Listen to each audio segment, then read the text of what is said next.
फरमाओगे हम करेंगे। और हमें यहाँ पे, हम यजीदियों की वजह से बड़े परेशान हैं, हम यजीद पर खुश नहीं हैं, हम आप तशरीफ ले आए। तो वो अपने खतों में यही बातें करते थे, तुम्हारे हाथे बैत कर लेंगे, खलीफा तुहानू बनावांगे। इमाम अली मकाम ने कोई नहीं सुनी, किसी की कोई नहीं सुनी। वहां से लोग भी साथ में आते थे, ज़ाहिर खत जनाब उसे कोई डाकखाना था नहीं, तो वो लोग खुद भी खत लेकर आते थे, अपने अजीजों कारब का भी, अपने रिश्तेदारों का भी, अपने मोहल्लेदारों का भी। ए साडा भी लै जाओ पैगाम, साडा भी लै जाओ जी, साडा भी खत लै जाओ जी, इमाम साहब को पेश कर देना। इमाम अली मकाम ने लोगों को समझाया, तुम्हारा ये मुतालबा, तुम्हारा ये कहना कि मैं वहां आ जाऊं खिलाफत का ऐलान कर दूं, ये कोई अच्छा फैसला नहीं है, ये गलत फैसला तुम्हारा, और ये मैं हरगिज भी ऐसा नहीं करने वाला। फिर उन लोगों ने अपना मुतालबा चेंज किया, उन्होंने कहा जी अच्छा जी, आप खिलाफत का ऐलान ना करें, कम से कम हमारे पास आ जाएं, आपको देख देख के हमें कोई सुकून होगा, और आप खुद हमारी तरफ से यजीदी जो गवर्नर हैं उनको सिफारिश करें कि हम पर जुल्म सितम बंद कर दें, टैक्स बढ़ गए हैं, ये हो गया वो हो गया, हम तो उन गवर्नरों के पीछे नमाज भी कोई नहीं पढ़ते, उनके पीछे जुम्मा भी कोई नहीं पढ़ते, आप तशरीफ लाएंगे तो यहाँ के हालात बेहतर हो जाएंगे। हो सकता है कि आपकी इज्जत का पास करके वो लोग जरा मामला को बेहतर कर दें। असल मकसद है ये, और समझ आ गई। इमाम अली मकाम शाहजादा रसूल ने इनका जवाब कोई नहीं दिया, इन बातों का जवाब कोई नहीं दिया। हत्ता के खत में ऐसे ऐसे दावे किए गए, उन्होंने कहा जनाब 1 लाख बंदा आपके साथ है, 1 लाख बंदा आपके साथ वफादार है, आप जो कहेंगे हम करेंगे, आप तशरीफ लेकर आए। इमाम अली मकाम शाहजादा रसूल, आपने उनको अभी भी कोई जवाब नहीं दिया। हत्ता के यजीद ने मक्का के गवर्नर पर भी सख्ती की और उसे भी कह दिया कि हुसैन तेरे पास यहाँ आए हुए हैं मक्का में, इनसे बैत ले, वरना गिरफ्तार करके मेरे पास भेज, वरना तुझे भी गवर्नरी से माजूल कर दूंगा। अब उसने भी जाके लेटर इमाम अली मकाम को दिखाया। इमाम अली मकाम अब फिर से परेशान हो गए, ये हाली भी नहीं मुड़िया, इसका अभी तक गुस्सा ही नहीं खत्म हुआ, अभी तक इस बंदे की वहीं पे सुई अटकी हुई है। अब आपको लगने लगा कि वो मामलात यहां के भी खराब करेगा।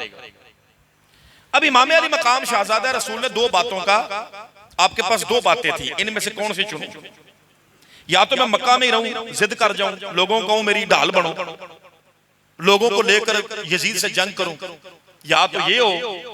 लेकिन इससे क्या होगा, मक्का शरीफ में फिर खून बड़ा होगा। वही बात जिसका डर मदीना शरीफ में था और मदीना छोड़ना पड़ा, अब मक्का में भी वही डर सामने आ गया कि मक्का में मेरी वजह से यहाँ पर लोगों का कत्ल होगा, खून बहेगा, और हरम शरीफ मेरे खून से पामाल होगा, लोगों के खून से पामाल होगा, सुकून से नहीं रहने दिया जाएगा, इस्लाम का दामन दागदार होगा। और दूसरी तरफ अब कूफा था कि कूफा के लोग बुला रहे हैं।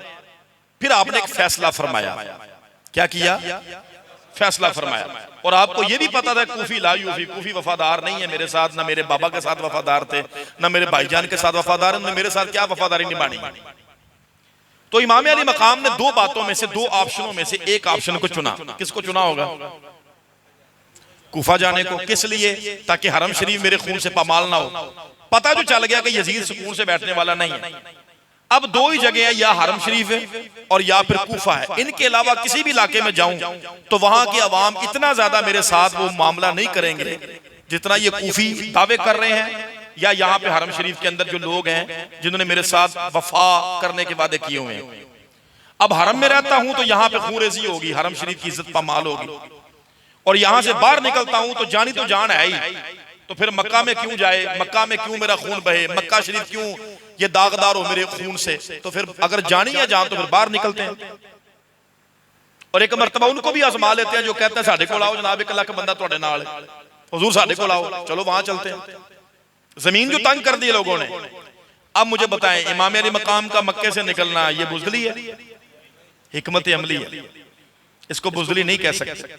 जिस सोच ने आपको मदीने से बाहर निकाला, उसी सोच ने आपको मक्का से बाहर निकलने पर मजबूर कर दिया। तो आपने क्या किया? आपने फिर हजरत जनाबे मुस्लिम बिन अकील को रवाना फरमाया, जाओ जाके तो कूफा के हालात चेक करो, अगर वो लोग वाकई